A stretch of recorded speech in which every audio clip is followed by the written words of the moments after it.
प्यारे विद्यार्थियों, आप सभी को मेरा नमस्कार। मैं डॉक्टर नेमीचंद कुमावत, सहायक आचार्य हिंदी विषय, राजकीय महाविद्यालय की आपकी इस बीए पार्ट सेकेंड विषय हिंदी साहित्य के प्रथम प्रश्न पत्र की आज की इस ऑनलाइन कक्षा में मैं आप सभी का हार्दिक अभिनंदन और स्वागत करता हूं। प्यारे विद्यार्थियों, आपकी जो पाठ्य पुस्तक है रीतिकालीन काव्य संग्रह, इसमें रीतिकाल के इन हिंदी साहित्य के इतिहास जो 4 कालखंडों में बटा हुआ है, उनमें से तीसरा जो कालखंड है रीतिकाल, इस काल के कवियों से संबंधित कविताओं का संकलन आपकी पाठ्य पुस्तक में है। हमने रीतिबद्ध कवि केशवदास जो पहला अध्याय आपका, उनके 19 पदों का अध्ययन पिछले ऑनलाइन कक्षाओं में किया। दूसरा अध्याय बिहारी जी, जिनके बिहारी सतसई से संकलित 45 दोहों पर हमने विस्तार से चर्चा की। तीसरा अध्याय घनानंद जी का है, जो रीतिमुक्त काव्यधारा के प्रतिनिधि कवि हैं, और इनके हमने पिछले ऑनलाइन कक्षाओं में 14 पदों पर कवित सवैया यहाँ इनके संकलित हैं। 14 पदों तक हमने विस्तार से बातें कर ली हैं, और आज हम 15वें 16वें पद पर चर्चा करने जा रहे हैं। तो आइए हम शुरू करते हैं। पहली पंक्ति 15वें पद की, आँखी ही मेरी पे चेरी भई, अर्थात एक नायिका जो है श्री कृष्ण के रूप सौंदर्य की दासी हो गई है, उसके ऊपर चित्रण है। यहाँ पर सदा ही उसकी आंखें श्री कृष्ण के रूप सौंदर्य को घेरी रहती है। तो ये आंखों की जो विचित्र स्थिति है, तो वो नायिका कह रही है आँखी ही मेरी, अर्थात मेरी आंखें ही, पे चेरी भई, पे यानी पराई हो गई एक तरह से श्री कृष्ण के रूप सौंदर्य पर, चेरी यानी दासी हो गई है। लक्की फेरी, लक्की यानी देखना, अर्थात श्री कृष्ण के रूप सौंदर्य को देख करके वहाँ से मुड़ती ही नहीं, आंखें हटाए से भी नहीं हटती, नज़र एक ही जगह टकटकी लगा करके श्री कृष्ण के रूप सौंदर्य को देख रही है। भाई लक्की फेरी फिरे ने, अर्थात इन नेत्रों को दूसरी ओर मोड़ने पर भी ये मुड़ते नहीं है, नज़र वहीं एक जगह टिकी हुई है। फिरे ने सुजान की घेरी, सुजान यहाँ प्रीतम अर्थात श्री कृष्ण के रूप सौंदर्य को इस तरह से घेर करके उनके रूप सौंदर्य का पान कर रही है, वहाँ से हटाने पर भी मेरे नेत्र हटते नहीं हैं। केवल रूप श्री कृष्ण के रूप सौंदर्य को चारों ओर से इस मेरे नेत्रों ने घेर रखा है। रूप छक्की, अर्थात श्री कृष्ण के रूप यानी सौंदर्य में पूरी तरह से मेरे नेत्र डूबे हुए हैं। तिथि बितकी, तिथि यानी वहीं पर उसी में ही उसी रूप सौंदर्य में अटक गई है, यानी नज़र हटाए से भी नहीं हटाई सकती। मैं प्रयास करती हूँ, नेत्र बार बार वहीं उस रूप सौंदर्य पर जा कर के अटक जाते हैं। अब ऐसी अनेरी प्रत्याति ने नेरी, अर्थात अनेरी अनेरियन अनाड़ी, प्रत्याति यानी विश्वास, ने नेरी, कहने का तात्पर्य यह किसी की बहकावे में नहीं आती, किसी की बात तक नहीं मानती, यानी ये नेत्र एक अनाड़ी पुरुष की तरह हो गई, जो किसी की बात को नहीं सुनता न मानता है, सुन करके अनसुनी कर देता है। यानी नायिका कह रही है कि मैं इतनी विवश हुई इन आंखों के सामने कि श्री कृष्ण के रूप सौंदर्य से इनको थोड़ा दूर हटाना चाहती हूँ, लेकिन ये तो श्री कृष्ण के रूप सौंदर्य की मेरी नेत्र जो है दासी बन गई हैं, वहाँ से हटाए से भी ये मेरे नेत्र हटते नहीं हैं। ये नेत्रों की स्थिति ये हो गई है कि श्री कृष्ण के रूप सौंदर्य में पूरी तरह से डूब गए हैं, वहीं जा कर के मेरी नज़र अटक गई है। अब ये अनाड़ी हो गई है, ये किसी के समझाने पर भी विश्वास नहीं करती, मेरा ही विश्वास नहीं करती, इसको किसी और पर विश्वास रहा ही नहीं, यानी मेरे नेत्र किसी के विश्वास नहीं करते, श्री कृष्ण के रूप सौंदर्य पर ही विश्वास करते हैं और वहीं पर टिके हुए हैं। प्राण ले सात परी, पर हाथ बिकानी, प्राण ले अर्थात कहने का तात्पर्य ये तो मेरे प्राणों को ही लेकर के एक तरह से श्री कृष्ण के रूप सौंदर्य में डूब गई है, पराये हाथ हो गई है, यानी मेरे नेत्र मेरे ही वश में नहीं हैं, ये तो मेरे मन को एक तरह से श्री कृष्ण के रूप सौंदर्य में डुबा चुकी हैं। और परी हाथ, सात परी पर हाथ बिकानी, अर्थात दूसरे के रूप सौंदर्य पर अधीन, और दूसरे का तात्पर्य श्री कृष्ण के रूप सौंदर्य पर मेरे नेत्र पूरी तरह से अधीन हो गए हैं, परवश हो गए हैं, पराय हाथ में हो गए हैं। तो नायिका की व्यवस्था ये कि मेरे नेत्र मेरे वश में नहीं हैं।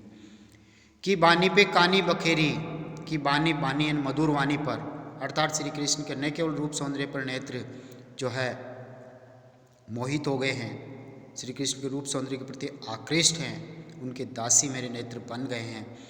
बानी पे कानी बिखेरी, अर्थात प्रेम की बातों पर मधुर, मैंने प्रिय से यानी श्री कृष्ण से जो मधुर वार्तालाप किया, जो बातें की, पहले तो नेत्रों ने एक तरह से प्रेम को जन्म दिया और फिर हमने मधुर वाणी से जो बातें की थी। तो कहने का तात्पर्य बानी पे कानी बिखेरी, अर्थात प्रेमिल बातें करते करते सामाजिक मान मर्यादाओं को भी इन मेरे नेत्रों ने तोड़ दिया, क्योंकि प्रेम नेत्रों के माध्यम से ही होता है। पहले रूप सौंदर्य को देखने से एक दूसरे के प्रति आकृष्ट होते हैं, वहीं से प्रेम की उत्पत्ति और जन्म होता है। फिर हम हृदय की भावनाएं एक दूसरे के प्रति व्यक्त करते हैं, उसी से प्रेम अत्यधिक घनिष्ठ होता जाता है। तो कहने का तात्पर्य श्री कृष्ण से प्रेम करने के प्रति जो सामाजिक मान मर्यादाएं होती है, इन मेरे नेत्रों ने पूरी तरह से तोड़ दिया है। लोग पता नहीं क्या क्या बातें बनाते हैं कि ये नायिका उस नायक के प्रति कितनी समर्पित हो गई है, लगातार उसी को ही देखती जाती है, इसको तो और इस दूसरों की ओर इसकी नज़र तक नहीं जाती है। तो एक तरह से इन्होंने पूरी मर्यादाएं मेरे नेत्रों ने तोड़ दिए। पाइनी परी लई, पाइनी परी, पाइनी यानी पाँव में, परी यानी पड़ गए हैं, अर्थात मेरे नेत्र श्री कृष्ण के पाँवों में पड़ गए हैं, पूरी तरह से समर्पित कर दिया अपने आप को, यानी उनके अधीन हैं। पाँवों में पड़ना अधीनता स्वीकार करना मुहावरा है। घनानंद चाइनी, घन आनंद, अर्थात घना आनंद देने वाले श्री कृष्ण सुजान, चाइनी यानी उनको चाह करके, उनसे प्रेम करके, बावरी प्रीति की बेरी, ये तो बावरी हो गई है, पागल हो गई है, पागल हो गई है, मेरे नेत्र पूरी तरह से पागल हो रहे हैं। घना आनंद देने वाले श्री कृष्ण के रूप सौंदर्य को चाह करके, उनसे प्रेम करके मेरे नेत्र प्रेम में उन्मत्त होकर के, बावले होकर के प्रेम की बेड़ियों में जकड़ गए हैं। अर्थात नेत्रों की विकट स्थिति का चित्रण यहाँ पर, नेत्रों के माध्यम से प्रेम होता है और नेत्रों की विकट स्थिति का चित्रण यहाँ पर नायिका के माध्यम से हुआ है कि नेत्रों ने ही श्री कृष्ण के प्रेम जाल में उलझा दिया है। उनसे चाहकर यानी उनसे एक तरह से प्रेम करते हुए ये उन्मत्त होकर के, उन्हीं के प्रेम में उन्मत्त होकर के, उन्हीं के प्रेम जाल में मेरे नेत्र उलझे हुए हैं। मेरे वश में नहीं है, पराए हाथ जा कर के ये बिक गए हैं। मेरे नेत्र मेरे ही कहना नहीं मानते हैं, तो ये दूसरे का विश्वास क्या करेंगे। अगले 16वें पद की ओर हम आगे बढ़ते हैं। 16वां पद है, रेन दिना गुटिबो करे प्राण, नायिका की व्यथा का चित्रण है यहाँ पर, वियोग वेदना का चित्रण है।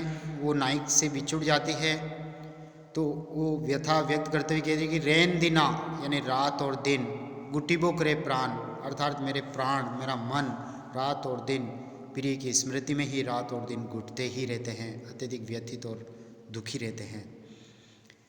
झरे अखिया दुखिया झरना सी, अर्थात मेरे नेत्रों से प्रीतम के वियोग में, उनसे बिछुड़ने के दुख के कारण इस तरह से अश्रु प्रवाह, नेत्रों से इस तरह से अश्रु धारा प्रवाहित हो रही है जैसे कि मानो कोई झरना बह रहा हो। झरना सी उपमा अलंकार का प्रयोग करते हुए किया गया है यहाँ पर। वियोग वेदना में प्रेमी पात्र एक दूसरे के वियोग में अश्रु बहाते हैं और एक दूसरे के वियोग में संयोग के समय जो की गई मधुर वार्तालाप, चेष्टाएं, हाव भाव आदि का स्मरण करते हुए रात और दिन उनका मन ही मन घुटता रहता, रात की नींद और दिन का चैन तक उसमें हराम हो जाता है। दूसरी पंक्ति देखिए, प्रीतम की सूती अंतर में, नायिका कह रही कि मेरे प्रीतम की स्मृति मेरे हृदय में बसी हुई है, उनकी तस्वीर बसी हुई है। कस के सकी जो पासुनी में घासी, कस के यानी इस तरह से कसक दे रही है, इस तरह से वो पीड़ा दे रही है। प्रीतम की स्मृतियाँ, मधुर बातें, संयोग के क्षणों के जो मधुर मधुर मिलन क्षण थे, वो हृदय में एक तरह से तस्वीर के रूप में छाए हुए हैं और मुझे कष्ट और पीड़ा दे रहे हैं। सखी को संबोधित करके कह रही है कि जो पंसुरिन में घासी, पंसुरिन यानी हड्डियों में, पसलियों में, घासी यानी कोई गांठ हो जाती है, कोई फोड़ा पुंसी हो जाता है। तो कहने का तात्पर्य जब पसली के अंदर, हड्डी के अंदर जब कोई फुंसी उठ जाती है तो कितना कष्ट देती है, मनुष्य को रुला देती है, हिलना डुलना तक उसका रुक जाता है। तो कहने का तात्पर्य जिस तरह से पसलियों के बीच में से कोई फोड़ा फुंसी होकर के वो मनुष्य को कष्ट देता, उसी भांति मेरे हृदय में एक पुंसी की भांति ही ये मेरे शरीर में प्रीतम की स्मृतियाँ जो है स्थान बना चुकी है और वो स्मृतियाँ पंछियों में, पलसियों में फोड़े की भांति, एक फुंसी फोड़े की भांति, गांठ की भांति मुझे अत्यधिक कष्ट दे रही है। जो प्रीतम का वियोग एक तरह से ऐसे ही है, उनकी स्मृतियाँ एक तरह से मेरी वेदना को बढ़ा रहे हैं, मेरे कष्टों को बढ़ा रहे हैं। तो अगली जो 2 पंक्तियां हैं उसमें ये कहा गया है कि इस प्रेम को देख करके कि प्रेम जब करते हैं तो वियोग में रात और दिन घुटना ही पड़ता, और आंखें जो है इस तरह से अश्रुधारा प्रवाहित करती है, आंखों से अश्रु बहते हैं जैसे कोई झरना चल रहा हो। और प्रिय की स्मृति जब स्मृतियाँ पूर्व यादें जब हृदय में बस जाती है तो जिस तरह से हड्डी के बीच में कोई फंसी उठ करके कष्ट देती है, उसी तरह से स्मृतियाँ कष्ट देती है। इसलिए अगली पंक्तियों में ये कहा गया है कि कोई किसी से प्रेम नहीं करे, क्योंकि उसको सुख मिलना नहीं है। जो प्रेम करेगा उसको वियोग का दुख झेलना ही पड़ेगा। तो चौचंद चार चौइन, चौचंद अर्थात 4 दिन की चांदनी, यानी जब हम प्रेम करते हैं तो 4 दिन तक यानी अल्प समय तक हमें प्रेम में बहुत आनंद मिलता है, और फिर शेष जो समय अधिक समय तक हमें वियोग सहना पड़ता है। चाइन यानी चाहक का वर्णन किया है, प्रेम का वर्णन किया है कि चौं और मचे विरचे, मचे विरचे यानी चारों और जब इस प्रेम की कहानी को किसी और से जाकर के हम कहें, अन्य को यदि कहें तो विरचे यानी वर्णन करना, करी हंसी तो हमारी वो मजाक उड़ाते हैं, मजाक बनाते हैं, एक तरह से वो व्यंग्य कसते हैं कि किस तरह का प्रेम किया है, हंसी उड़ाते हैं। तो यहाँ कहा गया है कि थोड़े समय का जो हम प्रेम करते हैं उस समय तो आनंद आता है, श्रृंगारिक क्रीड़ाएँ, श्रृंगारिक हाव भाव, जब संयोग के क्षण में प्रेमी एक दूसरे को सुख पहुंचाते ही हाव भाव, लेकिन वियोग के क्षणों में एक तरह से बहुत कष्ट होता है। और इस प्रेम की इस कहानी को जब किसी दूसरों के अपने साथियों से हम जब कहते हैं ताकि हमारा दुख कम हो जाए, लेकिन वो साथी हंसी मजाक बना करके हमारे ऊपर व्यंग्य करते हैं। यो मरिए भरिए अर्थात प्रेम में इस तरह से क्या भला ये अच्छा है, कहाँ तक उचित है कि इसी तरह से मर मर करके घुट घुट करके जीना। भरिए यानी भूला भला है, अच्छा है। कही क्यों सुपरो अर्थात कहिए कहो, क्यों सुपरो जिन कौं, जिन यानी मत, कौं सने की फांसी अर्थात कोई भी प्रेम की फांसी में न पड़े। सुप्रो यानी इस प्रेम का स्मरण करके, यानी कोई एक पक्षीय प्रेम नहीं करे, किसी एक ही से एक निष्ठ घनिष्ठ प्रेम नहीं करे, क्योंकि यदि एक ही से प्रेम करेंगे तो उसी की स्मृति में, उसी के प्रेम जाल में हम फंस जाएंगे। इसलिए यहाँ नायिका के माध्यम से व्यक्त हो रहा है कि कोई भी व्यक्ति किसी एक ही से प्रेम नहीं करें, उसके अलावा दूसरे साथी से भी वो प्रेम करें। एक ही से प्रेम करोगे तो तुम्हारी प्रेम में यही स्थिति होगी। इसी तरह से कष्ट आपको भोगना पड़ेगा, पीड़ा आपको सहनी पड़ेगी, क्योंकि वियोग वेदना में नायक और नायिका दोनों के प्राणों को कष्ट होता है, दोनों को वियोग व्यथा झेलनी पड़ती है। हम आगे बढ़ रहे हैं 17वें पद की ओर, और 17वें पद के बाद में 18, 19 और 20 3 पद शेष रहते हैं, जिसको हम अगली ऑनलाइन कक्षा में पढ़ेंगे। तो 17वें पद को देखिए, जिन आंखिन रूप चिनारी अर्थात जिन आंखों ने रूप चिनारी यानी रूप की पहचान की, यानी प्रीतम के रूप सौंदर्य का परिचय मिला, यानी कहने का तात्पर्य प्रीतम के दर्शन करने से, नेत्रों के माध्यम से उनके ध्यान में लीन होने से प्रीतम का परिचय जिन आंखों के माध्यम से मिला, वही तिनकी नित नींद ही जागनी है। और उन आंखों की तो अब एक तरह से विकट स्थिति हो गई है, उनके लिए तो जागना ही सोना हो गया है और सोना ही जागना हो गया है। विरोधाभास, एक तरह से सोते हैं तो सोना नहीं बनता है, जागते हैं तो जागृत अवस्था में भी प्रीतम की स्मृति में खोया रहना पड़ता है। वही रूप छवि, वही सौंदर्य इन नेत्रों में बसा हुआ होता है, उनके ये दर्शन करना चाहती है। तो जिन आंखों से प्रीतम के रूप का परिचय हुआ था, उन्हीं आंखों की आज विकट स्थिति हो गई है, नहीं तो सोना बनता है नहीं जागना बनता है। हित पीर सु पूरित जो हियारा, हित पीर, हित एक तरह से भला, पीर यानी पीड़ा सो, पूरित यानी भरा हुआ, जो हियारा न हृदय यानी जो हृदय प्रेम की पीड़ा से पूर्ण रूप से भरा हुआ है। फिर ही तही कहो कहाँ लागनी है, फिर भी उसका मन किसी अन्य से नहीं लगता, केवल प्रीतम के रूप सौंदर्य में ही मन बसा हुआ रहता है। फिर ही ताई ताई यानी उसका, फिर ये दोबारा कहो कहाँ लागनी अर्थात उसका कहीं भी और मन नहीं लगता, केवल एक निष्ठ प्रेम हो जाता है। यानी जिसका हृदय प्रेम भावना से पूर्ण है, वो प्रेम की पीड़ा से भरा हुआ होते हुए भी किसी अन्य से वो प्रेम नहीं कर सकता। घन आनंद प्यारे सुजान सुनो, जियरा ही सदा दुख दागनी है। तो घनानंद कवि यहाँ कह रहे हैं, हे प्यारे सुजान, हे प्रेयसी, तुम सुनो, जियराई यानी इस हृदय को सदा दुख दागनी है, अर्थात इस हृदय को जिसने प्रेम किया है सदा ही दुख में जलना ही पड़ेगा, क्योंकि ये नेत्र जो प्रेम करते हैं, जिन नेत्रों के माध्यम से ही प्रीतम के रूप सौंदर्य का परिचय प्राप्त हुआ, ये नेत्र बस अब रात और दिन इस हृदय को वियोग वेदना के कारण जला ही रहे हैं। सुख में मुखचंद बिना निरके नक्शे सिकलों विष पागनी है। यानी सुख में कहने का तात्पर्य मुखचंद अर्थात सुख देने वाले, चंद्रमा के समान सुंदर मुख, यानी प्रियतम का चंद्रमा के समान जो सुंदर मुख हैं, जो अत्यधिक सुख देने वाला है, उस सुंदर मुख को बिना निरखे यानी बिना देखे, बिना दर्शन किए, नख से सिकलों यानी पैर के नाखूनों से लेकर के सिर की चोटी तक विष पागनी है। यानी जो व्यक्ति विष खा लेता है उसमें तड़प तड़प कर प्राण त्यागता है, उसी तरह से विगपासनी मन मर्मांतक पीड़ा, एक तरह से मर्मांतक पीड़ा का अनुभव करना ही होगा या अनुभव होगा। कहने का तात्पर्य प्रियतम का जो सुंदर मुख है, वो जो अत्यधिक सुख प्रदान करने वाला है, उसका जब तक ये नेत्र दर्शन नहीं कर लेते हैं तब तक वियोग वेदना रूपी इस विष में मनुष्य को डूब करके मर्मांतक पीड़ा से गुजरना ही होगा, यानी मर्मांतक पीड़ा भोगनी होगी। तो प्यारे विद्यार्थियों, आज हमने 15, 16, 17 इन 3 पदों का अध्ययन किया। गणानंद के तीनों पद और शेष अब 3 पद और हैं जिसको हम अगली ऑनलाइन कक्षा में पढ़ेंगे।